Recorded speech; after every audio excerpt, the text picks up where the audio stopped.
ఆదికాండము 25వ అధ్యాయము. అబ్రాహాము మరలా ఒక స్త్రీని వివాహము చేసుకొనెను. ఆమె పేరు కెతూరా. ఆమె అతనికి జిమ్రాను, యక్షాను, మెదాను, మిద్యాను, ఇష్బాకు, షూవహు అను వారిని కనెను. యక్షాను షేబను, దెదానును కనెను. అషూరీయులు, లెతూషీయులు, లెయుమీయులు అనువారు ఆ దెదాను సంతతివారు. ఏయిఫా, ఏఫెరు, హనోకు, అబీదా, ఎల్దాయా అనువారు ఆ మిద్యాను సంతతివారు. వీరందరూ కెతూరా సంతతివారు. అబ్రాహాము తనకు కలిగినది యావత్తు ఇస్సాకుకిచ్చెను. అబ్రాహాము తన ఉపపత్నుల కుమారులకు బహుమానములిచ్చి తాను సజీవుడై ఉండగానే తన కుమారుడగు ఇస్సాకు నొద్ద నుండి తూర్పు తట్టుగా తూర్పు దేశమునకు వారిని పంపివేశెను. అబ్రాహాము బ్రతికిన సంవత్సరములు 175. అబ్రాహాము నిండు వృద్ధాప్యమునకు వచ్చినవాడై మంచి ముసలితనమున ప్రాణము విడిచి మృతి పొంది తన పితరుల యొద్దకు చేర్చబడెను. హిత్తీయుడైన సోహరు కుమారుడగు ఎఫ్రోను పొలమందలి మక్పేలా గుహలో అతని కుమారులగు ఇస్సాకును, ఇష్మాయేలును అతనిని పాతిపెట్టిరి. అది మమ్రే ఎదుటనున్నది. అబ్రాహాము హేతు కుమారుల యొద్ద కొనిన పొలములోనే అబ్రాహామును అతని భార్య అయిన శారాయిను పాతిపెట్టబడిరి. అబ్రాహాము మృతి పొందిన తరువాత దేవుడు అతని కుమారుడగు ఇస్సాకును ఆశీర్వదించెను. అప్పుడు ఇస్సాకు బెయేర్ లహోయి దగ్గర కాపురముండెను. ఐగుప్తీయురాలును శారా దాసీయునైన హాగరు అబ్రాహామునకు కనిన అబ్రాహాము కుమారుడగు ఇష్మాయేలు వంశావళి ఇదే.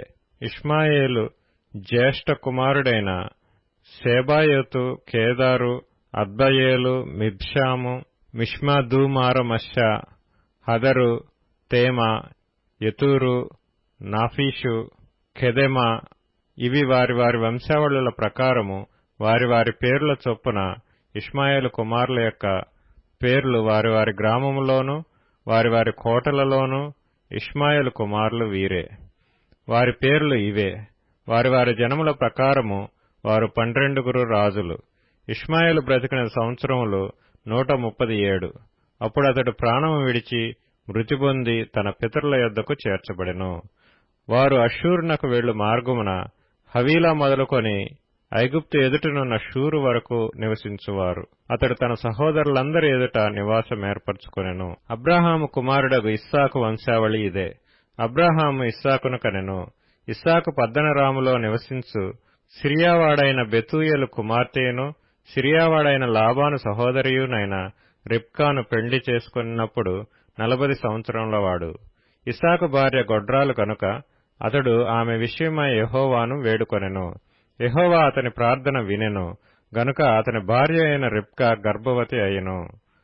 ఆమె గర్భంలో శిశువులు ఒకనితోనొకడు పెనుగులాడిరి గనుక ఆమె ఇలాగైతే నేను బ్రతుకుట ఎందుకని అనుకొని ఈ విషయమై యెహోవాను అడగవెళ్ళెను. అప్పుడు యెహోవా ఆమెతో నిట్లనెను, 2 జనములు నీ గర్భంలో కలవు, 2 జనపదములు నీ కడుపులో నుండి ప్రత్యేకముగా వచ్చును. ఒక జనపదం కంటే ఒక జనపదము బలిష్టమై ఇండును. పెద్దవాడు చిన్నవానికి దాసుడగును అనెను. ఆమె ప్రసూతి కావలసిన దినములు నిండినప్పుడు ఆమె గర్భమందు కవలవారు ఉండిరి. మొదటివాడు ఎర్రనివాడిగా బయటికి వచ్చెను. అతని ఒళ్లంతయు రోమ వస్త్రం వలె నుండెను గనుక అతనికి ఏశావు అని పేరు పెట్టిరి. తరువాత అతని సహోదరుడు బయటకు వచ్చినప్పుడు అతని చెయ్యి ఏశావు మడిమను పట్టుకుని ఉండెను గనుక అతనికి యాకోబు అని పేరు పెట్టబడెను. ఆమె వారిని కనినప్పుడు ఇస్సాకు 60 ఏండ్లవాడు. ఆ చిన్నవారు ఎదిగినప్పుడు ఏశావు వేటాడుటయందు నేర్పరి అయి అరణ్యవాసిగా నుండెను. యాకోబు సాధువై గుడారములలో నివసించుచుండెను. ఇస్సాకు ఏశావు తెచ్చిన వేట మాంసమును తినుచుండెను గనుక అతని ప్రేమించెను. రిబ్కా యాకోబును ప్రేమించెను. ఒకనాడు యాకోబు కలగూర వంటకము వండుకొనుచుండగా ఏశావు అలసినవాడై పొలములో నుండి వచ్చి, నేను అలసియున్నాను, ఆ ఎర్రెర్రగానున్న దానిలో కొంచెము దయచేసి నాకు పెట్టుమని అడిగెను. అందుచేత అతని పేరు ఎదోము అనబడెను. అందుకు యాకోబు, నీ జ్యేష్ఠత్వం నేడు నాకిమ్మని అడగగా ఏశావు, నేను చావబోచున్నాను గదా, జ్యేష్ఠత్వము నాకెందుకు అనెను. యాకోబు, నేడు నాతో ప్రమాణం చేయమనెను. అతడు యాకోబుతో ప్రమాణం చేసి అతనికి జ్యేష్ఠత్వమును అమ్మివేయగా యాకోబు ఆహారమును చిక్కుడుకాయల వంటకమును ఏశావుకిచ్చెను. అతడు తిని త్రాగి లేచిపోయెను. అట్లు ఏశావు తన జ్యేష్ఠత్వమును తృణీకరించెను. ఆదికాండము 26వ అధ్యాయము. అబ్రాహాము దినములలో వచ్చిన మొదటి కరువు గాక మరొక కరువు ఆ దేశములో వచ్చెను. అప్పుడు ఇస్సాకు గెరారులోనున్న ఫిలిష్తీయుల రాజైన అబీమెలెకునొద్దకు వెళ్ళెను. అక్కడ యెహోవా అతనికి ప్రత్యక్షమై, నీవు ఐగుప్తులోనికి వెళ్ళక నేను నీతో చెప్పు దేశమందు నివసించుము. ఈ దేశమందు పరవాసివై యుండుము. నేను నీకు తోడైయుండి నిన్ను ఆశీర్వదించెదను. ఏలయనగా నీకును నీ సంతానమునకును ఈ దేశములన్నీయు ఇచ్చి నీ తండ్రి అయిన అబ్రాహాముతో నేను చేసిన ప్రమాణము నెరవేర్చి ఆకాశ నక్షత్రముల వలె నీ సంతానమును విస్తరింపచేసి ఈ దేశములన్నీయు నీ సంతానమునకు ఇచ్చెదను. నీ సంతానము వలన సమస్త భూలోకములోని సమస్త జనులు ఆశీర్వదింపబడుదురు. ఏలయనగా అబ్రాహాము నా మాట విని నేను విధించిన దాని నా ఆజ్ఞలను నా కట్టడలను నా నియమములను గైకొనెనని చెప్పెను. ఇస్సాకు గెరారులో నివసించెను. ఆ చోటి మనుష్యులు అతని భార్యను చూచి ఆమె ఎవరని అడిగినప్పుడు అతడు ఆమె నా సహోదరి అని చెప్పెను. ఎందుకనగా రిబ్కా చక్కనిది గనుక ఈ చోటి మనుష్యులు ఆమె నిమిత్తము నన్ను చంపుదురేమో అనుకొని తన భార్య అని చెప్పుటకు భయపడెను. అక్కడ అతడు చాలా దినములుండిన తరువాత ఫిలిష్తీయుల రాజైన అబీమెలెకు కిటికీలో నుండి చూచినప్పుడు ఇస్సాకు తన భార్య అయిన రిబ్కాతో సరసమాడుట కనబడెను. అప్పుడు అబీమెలెకు ఇస్సాకును పిలిపించి, ఇదిగో ఆమె నీ భార్యయే, ఆమె నా సహోదరి అని ఏల చెప్పితివని అడుగగా ఇస్సాకు ఆమెను బట్టి నేను చనిపోవుదనేమో అనుకొంటినని అతనితో చెప్పెను. అందుకు అబీమెలెకు, నీవు మాకు చేసిన ఈ పని ఏమి? ఈ జనులలో ఎవడైనా ఆమెతో నిర్భయముగా శయనించవచ్చునే? అప్పుడు నీవు మా మీదికి పాతకము తెచ్చిపెట్టువాడవు కదా అనెను. అబీమెలెకు, ఈ మనుష్యుని జోలికైనను ఇతని భార్య జోలికైనను వెళ్ళువాడు నిశ్చయముగా మరణశిక్ష పొందునని తన ప్రజలకందరికీ ఆజ్ఞాపింపగా ఇస్సాకు ఆ దేశమందున్నవాడై విత్తనము వేసి ఆ సంవత్సరము 100 ఫలము పొందెను. యెహోవా అతనిని ఆశీర్వదించెను గనుక ఆ మనుష్యుడు గొప్పవాడాయెను. అతడు మిక్కిలి గొప్పవాడగు వరకు క్రమక్రమముగా అభివృద్ధి పొందుచూ వచ్చెను. అతనికి గొర్రెల ఆస్తియు గొడ్ల ఆస్తియు దాసులు గొప్ప సమూహమును కలిగినందున ఫిలిష్తీయులు అతని యందు అసూయపడిరి.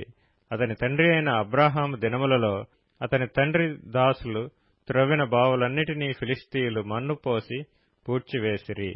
అబీమెలెకు, నీవు మాకంటే బహు బలం గలవాడవు గనుక మా యొద్ద నుండి వెళ్లిపొమ్మని ఇస్సాకుతో చెప్పగా ఇస్సాకు అక్కడ నుండి వెళ్లి గెరారు లోయలో గుడారం వేసుకుని అక్కడ నివసించెను. అప్పుడు తన తండ్రి అయిన అబ్రాహాము దినములలో త్రవ్విన నీళ్ల బావులు ఇస్సాకు తిరిగి త్రవ్వించెను. ఏలయనగా అబ్రాహాము మృతి పొందిన తరువాత ఫిలిష్తీయులు వాటిని పూడ్చివేసిరి. అతడు తన తండ్రి వాటికి పెట్టిన పేళ్ల చొప్పున తిరిగి వాటికి పేళ్లు పెట్టెను. మరియు ఇస్సాకు దాసులు ఆ లోయలో త్రవ్వగా జలలు గల నీళ్ల బావి దొరికెను. అప్పుడు గెరారు కాపరులు ఇస్సాకు కాపరులతో జగడమాడి, ఈ నీరు మాదే అని చెప్పిరి గనుక వారు తనతో కలహించినందున అతడు ఆ బావికి ఏసెకు అని పేరు పెట్టెను. వారు మరియొక బావి త్రవ్వినప్పుడు దాని కొరకును జగడమాడిరి గనుక దానికి సిత్నా అని పేరు పెట్టెను. అతడు అక్కడి నుండి వెళ్లి మరియొక బావి త్రవ్వించెను. దాని విషయమై వారు జగడమాడలేదు గనుక అతడు, ఇప్పుడు యెహోవా మనకు ఎడము కలుగజేసి ఉన్నాడు గనుక ఈ దేశమందు అభివృద్ధి పొందుదుననుకొని దానికి రహెబోతు అని పేరు పెట్టెను. అక్కడి నుండి అతడు బెయేర్షెబాకు వెళ్ళెను. ఆ రాత్రియే యెహోవా అతనికి ప్రత్యక్షమై, నేను నీ తండ్రి అయిన అబ్రాహాము దేవుడను, నేను నీకు తోడైయున్నాను గనుక భయపడకుము. నా దాసుడైన అబ్రాహామును బట్టి నిన్ను ఆశీర్వదించి నీ సంతానమును విస్తరింపచేసెదనని చెప్పెను. అక్కడ అతడు ఒక బలిపీఠము కట్టి యెహోవా నామమున ప్రార్థన చేసి అక్కడ తన గుడారము వేసెను. అప్పుడు ఇస్సాకు దాసులు అక్కడ బావి త్రవ్విరి. అంతటా అబీమెలెకును అతని స్నేహితుడైన అహుజతును అతని సేనాధిపతి అయిన ఫీకోలును గెరారు నుండి అతని యొద్దకు వచ్చిరి. ఇస్సాకు, మీరు నా మీద పగబట్టి మీ యొద్ద నుండి నన్ను పంపివేసిన తరువాత ఎందునిమిత్తం నా యొద్దకు వచ్చి ఉన్నారని వారిని అడగగా, వారు నిశ్చయముగా యెహోవా నీకు తోడైయుండుట చూచితిమి గనుక మనకు అనగా మాకును నీకును మధ్య ఒక ప్రమాణం ఉండవలననియు మేము నిన్ను ముట్టక నీకు మేలే తప్ప మరేమియూ చేయక నిన్ను సమాధానముగా పంపివేసితిమి గనక నీవును మాకు కీడు చేయకుండునట్లు నీతో నిబంధన చేసుకొందుమనియు అనుకొంటిమి. ఇప్పుడు నీవు యెహోవా ఆశీర్వాదం పొందినవాడవనిరి. అతడు వారికి విందు చేయగా వారు అన్నపానములు పుచ్చుకొనిరి. తెల్లవారినప్పుడు వారు లేచి ఒకనితో ఒకడు ప్రమాణం చేసుకొనిరి. తరువాత ఇస్సాకు వారిని సాగనంపగా వారు అతని యొద్ద నుండి సమాధానముగా వెళ్ళిరి. ఆ దినమందే ఇస్సాకు దాసులు వచ్చి తాము త్రవ్విన బావిని గూర్చి అతనికి తెలియజేసి మాకు నీళ్లు కనబడినవని చెప్పిరి గనుక దానికి షేబా అని పేరు పెట్టెను. కాబట్టి నేటి వరకు ఆ ఊరి పేరు బెయేర్షెబా.